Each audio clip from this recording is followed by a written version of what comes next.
Today we welcome Daphne Amster from the Leicester School Board.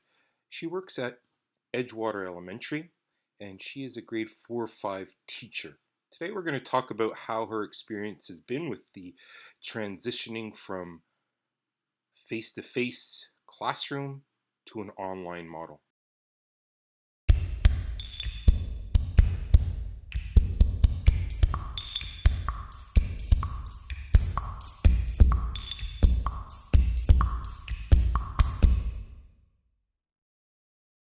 What has been some of the advice that you're giving to parents at home, teaching their kids or keeping them, trying to keep them engaged and the learning going on? Like, what are some of your advices that you throw their way?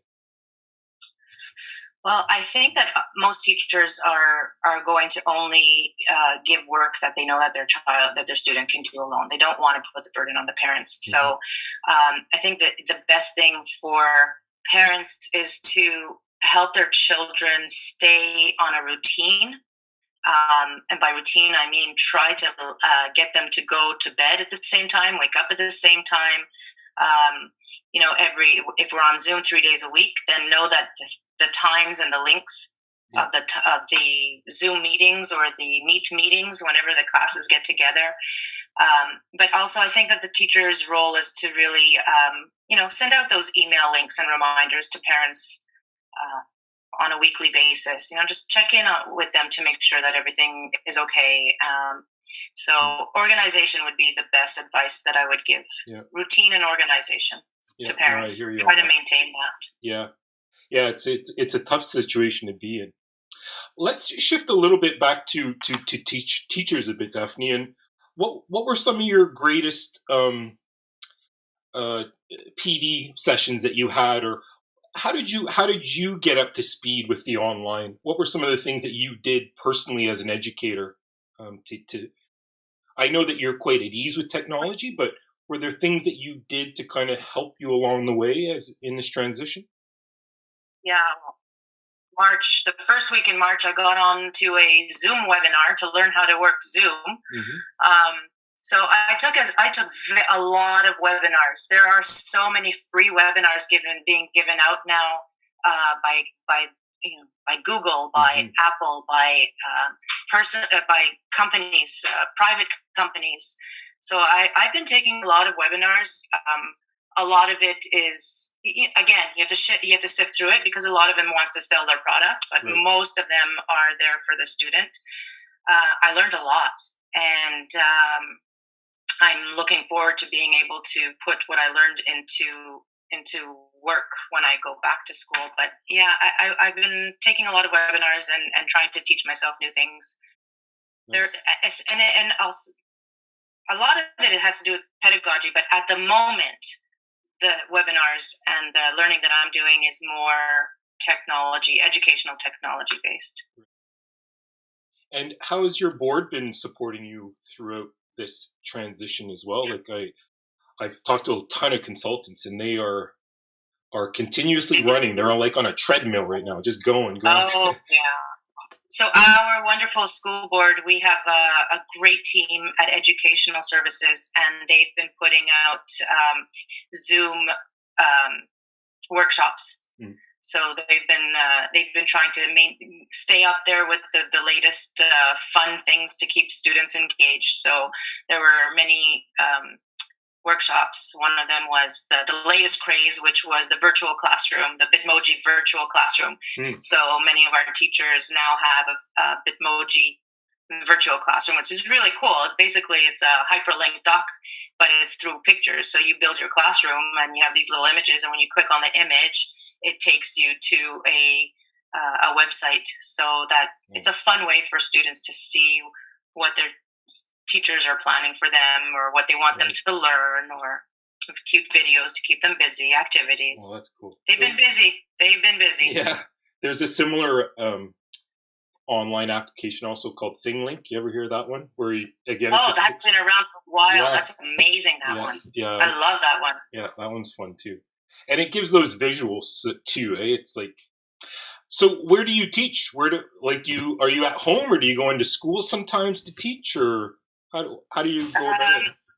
I'm at home. Right now we have the not ed tech, but the ed camps going on in school. So we have, I think we have in total about 10 students of our 400 that are actually in school, keeping their distance apart. And our math, music teacher, our art teacher, phys ed teachers, they're the ones that are teaching them or keeping them active. And all of our classroom teachers are at home doing the distance teaching online. So I'm in my bedroom right now, and I'm always with the doors closed because I keep hearing about all these wonderful Facebook moms who walk in naked in the background of their child online with their teachers. And so I'm very careful to not have that repeated in my house. Yes. I went on a Zoom meeting. We did a Scratch Ed meetup, and one of the rules they put is be aware of your backgrounds, because sometimes you hop on and you're focused on the screen and you don't really know what's happening behind you. So that was an interesting tip I found. So Daphne, as we kind of start wrapping up here, can you give me like a day in the life of what happens when your kids come to you online? What's the flow of events, and what are some of the things you might do with them online? Okay, but keep in mind that this is a very personal thing. Every teacher is doing what works for them. Absolutely. So my partner and I have a system that on Mondays we use the Google apps because we love how it's seamlessly integrated. Yep.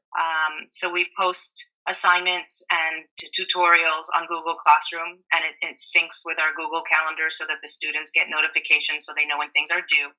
And they know when they have a Zoom meeting, and everything has the links in it. So it's a nice, tight way to keep everything in one spot. So on Mondays, we post our tutorials for the week. So a few videos. For example, this week, my students will be learning about the order of operations in math. So I put up 2 tutorials, and I'm kind of like flipping the classroom so that they watch it on Monday, so that tomorrow, our Tuesday session, we have a half hour in French and a half hour of English. They have 2 different links, and they appear from 10 to 10:30 in French class, and then from 10:30 to 11 in my class.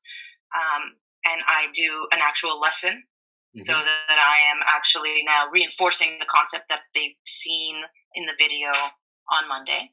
And then on Tuesday, I will send home, after the tutorial, I will post a link for an assignment for practicing. And then on Thursday, there's a tutorial breakout session. So I have myself, my French teacher, and 2 integration aides, and we break out. Whoever shows up for a tutorial, they need help, we break out into rooms with an adult so that everybody has more, like, I would say it's about 3 to 1 ratio, so that we can help them focus on problems that they're having. And then on Fridays, we have a Zoom lesson where we have a gamified assessment. So we'll play games like Kahoot or Breakout EDU to make sure that the students are actually able to show their comprehension and their understanding of the week's work. Sounds like you've been doing this your whole career, Daphne. That's amazing.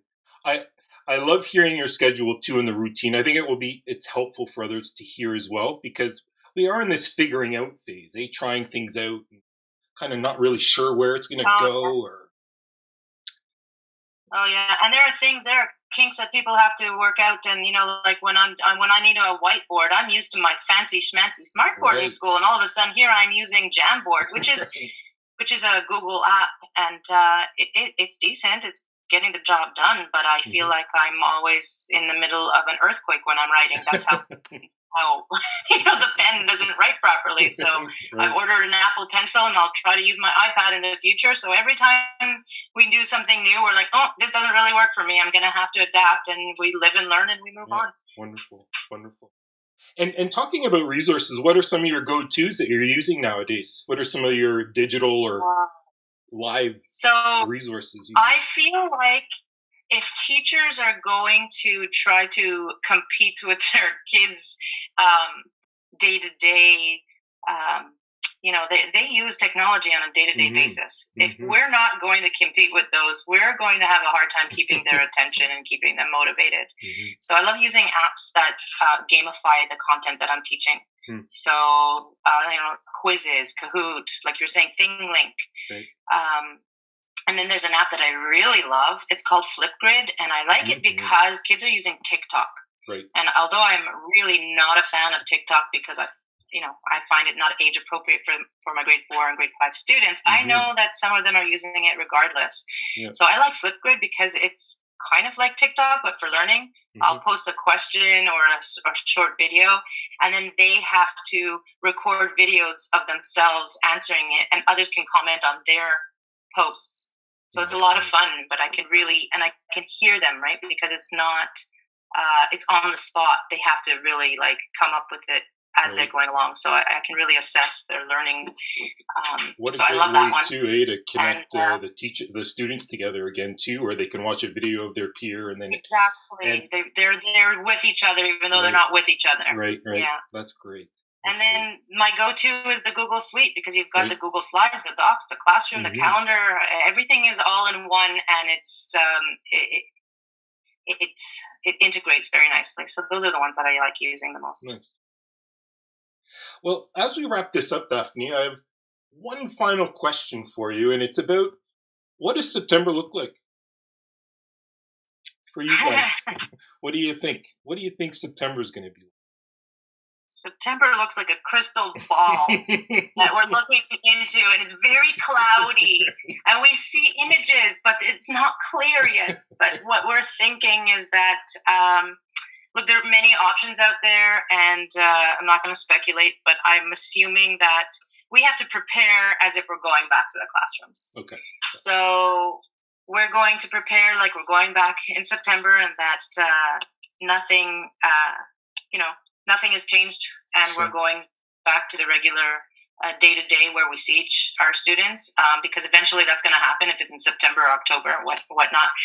Right. But I'm really, out of everything that has happened, everything happens for a reason, and I'm really actually looking forward to seeing what teachers come up with now that they've been pushed out of their comfort zone and that they've been forced to maybe do things that they would have never done if they were in the classroom. So it's a shift that's happening, and it's going to be interesting. I'm really looking forward to seeing the creative part.